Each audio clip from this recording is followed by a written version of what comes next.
You know that feeling, right? You've shut the laptop, you're physically home, but your brain is definitely still at the office. You're replaying conversations, running through your to-do list for tomorrow. It's that feeling that even when you're off the clock, you're not really off. Well, guess what? There's actually a name for this. Researchers have a great term for it: the new night shift. Yeah, it's that period after your official workday is done when you just find yourself drifting back, checking one more email, firing off one last Slack message. It's an experience pretty much all of us share now. But what's really driving it? What's the engine behind this? Okay, so at the very heart of this problem is something called workplace telepressure. And this is key. This isn't about your boss breathing down your neck. It's that internal feeling, that urge that you just have to respond to everything, like right now. It's this constant low-grade hum of anxiety that tells you to stay online just in case. And for a long time, the story of why this happens and how to fix it seemed incredibly simple. So naturally, we all pointed the finger at the most obvious suspect: our technology. I mean, the pings, the buzzes, the little red dots, they're the bad guys in this whole story, right? And the logic here is pretty straightforward. The more of that telepressure you feel, the harder it is to achieve what psychologists call psychological detachment, which is really just a fancy way of saying you can't mentally unplug from your job. It's a simple cause and effect, and honestly, it makes a ton of sense. And sure enough, research seemed to prove this whole idea. A 2022 study looked at this exact thing, and the results you see here are crystal clear. They found this direct negative link. The higher the telepressure, the lower the ability to detach. And you'd think, okay, case closed. And if technology is the problem, well, the solution seems just as obvious, right? Just get away from it. This is what led to all those popular disconnection strategies that we hear about all the time. You know the drill. Put your phone in another room after dinner. Make a hard rule: no email after 7 p.m. Turn off all your notifications. The whole idea is just to build a wall between you and your work tech. And guess what? The study found that, yeah, these strategies seem to work. People who actively used them said they felt way more switched off and detached. So it's a perfect, tidy story. Tech is the problem, disconnecting is the solution. But then the researchers noticed something kind of weird in their data. So this is where that simple story just completely falls apart. Check this out. For people who answered messages a lot, these disconnection strategies, that's the top purple line, they really helped them detach. But look at the blue line. For people who rarely answered work messages after hours, these same strategies were linked to lower detachment. The fix was actually making things worse for them. And that just blew the whole thing open.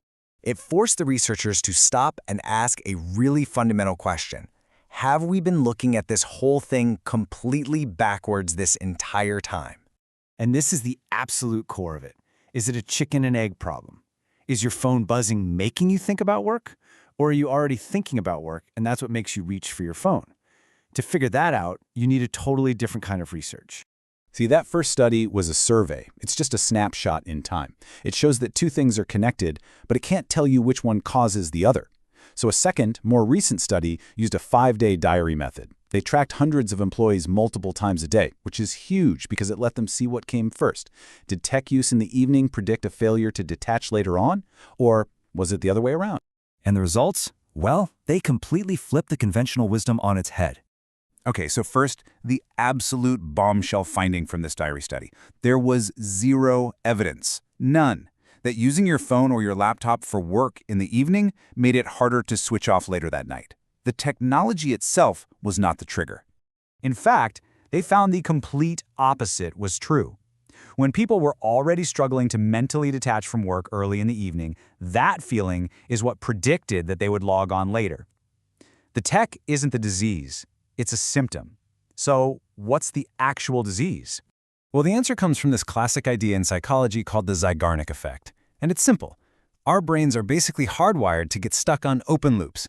We get these nagging, intrusive thoughts about tasks we've started but haven't finished yet. It's like a mental itch that your brain desperately wants to scratch. And that's the heart of it, right there. The real reason you can't switch off isn't the phone in your hand. It's the ghost of that unfinished report, that unsent email, that unresolved problem from your day. We don't reach for our phones because we're distracted. We reach for them to try and quiet the noise of those unfinished tasks that are already screaming inside our heads. So if just hiding our phones isn't the answer, then what is? Well, this new understanding points us toward a much smarter, much more effective way to actually disconnect. We have to completely reframe the problem. The common belief is that the problem is technology, our behaviors that we get distracted, and the solution is to disconnect. But the deeper truth? The real problem is the unfinished tasks. Our behavior is that we use our devices to cope with that mental burden. So the real solution isn't just to disconnect, it's to find closure. So what does that actually look like? Well, first, at the end of your workday, consciously identify what's still nagging you. What's that open loop? Second, create a quick closure plan. You don't have to finish the task, just decide on the very next step and when you'll do it.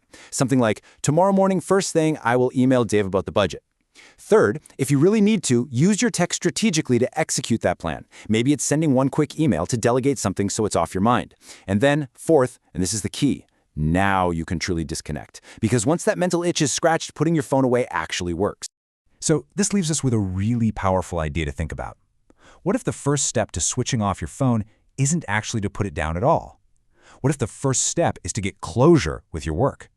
This research suggests that maybe, just maybe, to truly leave work behind, we need to stop fighting a battle with our devices and start making peace with our to-do lists.